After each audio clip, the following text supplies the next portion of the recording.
Anybody want to raise their hand and volunteer an answer to this? Something that they think about? Any characteristics of someone who's mentally unhinged? Oh. Stephanie? What's up, AJ? Someone think about this matter here in front. Any specifics on that one? A perfect example. Do people who are mentally unhinged do anything that like is you think is strange? Talk to themselves. Hey, when They talk to themselves? Okay, they talk They to think themselves. out loud. All right, Trey. That's they're doing it. What was that? They can't stop moving? They're like twitching a little bit? All right. Chardonnay, did you have a comment? Very All loud right. people. All right. Anybody? Any last?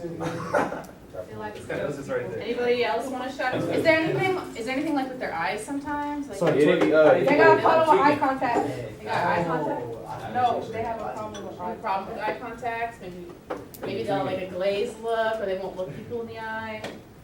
We got a bunch of different things. So the reason that we wanted to start you guys off with this and get you thinking about it is because today we're going to read The Telltale Heart by Edgar Allan Poe. How many of you guys are familiar with that? You said Edgar Allan Poe? Yeah. Ms. Robinson, you said Edgar Allan Poe? Edgar Allan Poe. Yeah. Person from The Raven and everything is famous. So it's a little bit more of like a scary story about a mentally unhinged individual and a bad act that he does. So I'm going to pass that out, and then we have to read that together. The Telltale Heart by Edgar Allan Poe, and you should have quote collector for inference. Everyone quiet down. Thank you. Thank you. We're going to basically do what we kind of did with the Shirley Jackson, The Lottery. I'm going to read the story to you. We're going to stop at little intervals, and we're going to talk about, hey guys, I'm still here talking. We're going to do it. We're going to give you guys a quote, and we're going to talk about the inference. So we're going to do that throughout. So first, I kind of want to give you guys an introduction to the Telltale Heart. Most people know, or maybe don't, Edgar Allan Poe is kind of known for his more creepy stuff. He's kind of like the original Gothic person. He likes death, he likes murder, and that's what we're going to see in here. So it's good for this time of year, right after Halloween. A little bit of spookiness. But like we talked about, this will have elements of someone who is mentally unhinged, and we're going to discuss their behavior and discuss the things that happen with that. But first, before we start, I want to give you guys a few vocabulary words. Everyone, I'm gonna go through and I'm gonna mark some vocabulary words just to kind of clarify, so you guys aren't confused later. First word is dissimulation. Okay, guys. You guys probably won't be writing these down. The first word is in yellow right there. It's dissimulation. It's kind of hard to say. It's in the third paragraph. Dissimulation. And it means concealment of feelings, like someone is able to hide what they're thinking, what they're feeling. So it is concealment of feelings. And you guys, if you don't have a highlighter, you can just underline it. It's in the second to last paragraph. I need to highlight it. It's vehemently. It's really hard to say. Vehemently. And it means forcefully. Turn the lights back on. Oh, sorry. Oh, sorry. Such a dookie. You guys all turn attention to the Telltale Heart that's on your desk, and I'll start reading it to you guys. And we'll start to go through it together. I'll explain things as they come. Healthily, how calmly, I can tell you the whole story.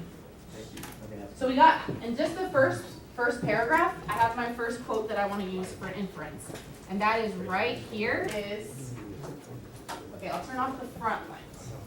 Turn them all off. No, not all of them, just the front. Hey guys. Ms. Robinson, can I get excellent, please? Do what? Holy shit. Above all else was the sense of hearing acute.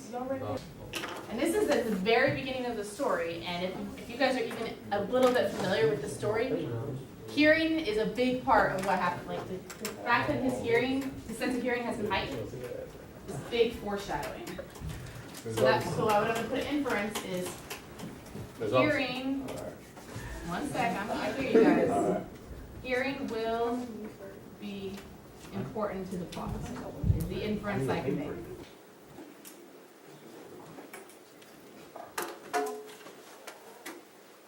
Okay, so Chardonnay, you're the first card I picked. Do you have anything? Like Yes. What, okay, so what do you think that's saying about that man, the narrator? He's plotting someone to death. He's plotting someone's death, all right? That is a very good assertion based on the fact that he's watching him every single night. Do you have an inference about what this behavior says about the man?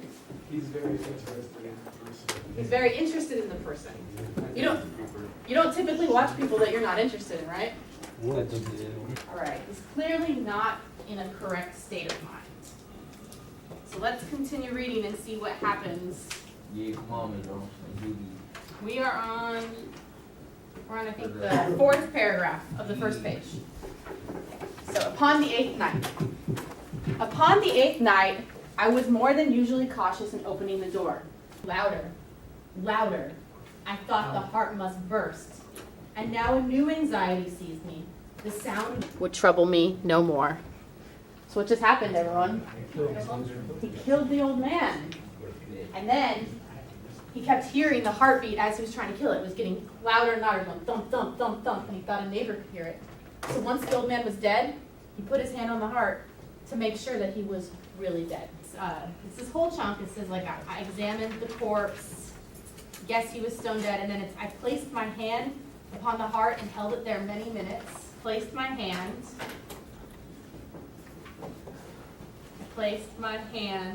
So go ahead and write that down, and then after you've written down the quote, I want you guys to think about the character, what the character just did, and like the type of person that would like make sure that their victim was dead. That after they killed him, they wouldn't just immediately run away, but they'd be like, I have to check his pulse, I have to look at him, I have to make sure, like, kind of make an inference about what is that saying about this character. Kind of like what we did in the last quote, but a little bit more developed. I'm thinking about what he just did, and how he feels about it, and how he's checking him out. So make an inference about what this says about the character based on this quote. Wild audacity of my perfect triumph placed my own seat upon the very spot beneath which reposed the corpse of the victim. So the police have come in. He's like, come in, come in. He's like acting all cool and calm. And he pulls up his chair to sit right above where the remains of the old man are. Kind of freaking weird, right? Yeah, of his hideous heart. So he gave himself away. He was going, what was happening at the end? The police came, they were talking, they seemed to think everything was fine, and then what happened? He started going insane. Why? What did he hear? He started He hearing has a voices. heart. He started hearing the beating of the heart, the thump, thump. Do you think there really was a beating of the heart? No. You think it was all in his head? Yeah, he was going steadily insane throughout the whole thing. So come with me and we'll do our final quote. I'm going. You're talking. The ringing became more distinct. That's the quote we're going to use right there. This is on page 3. The ringing became more distinct.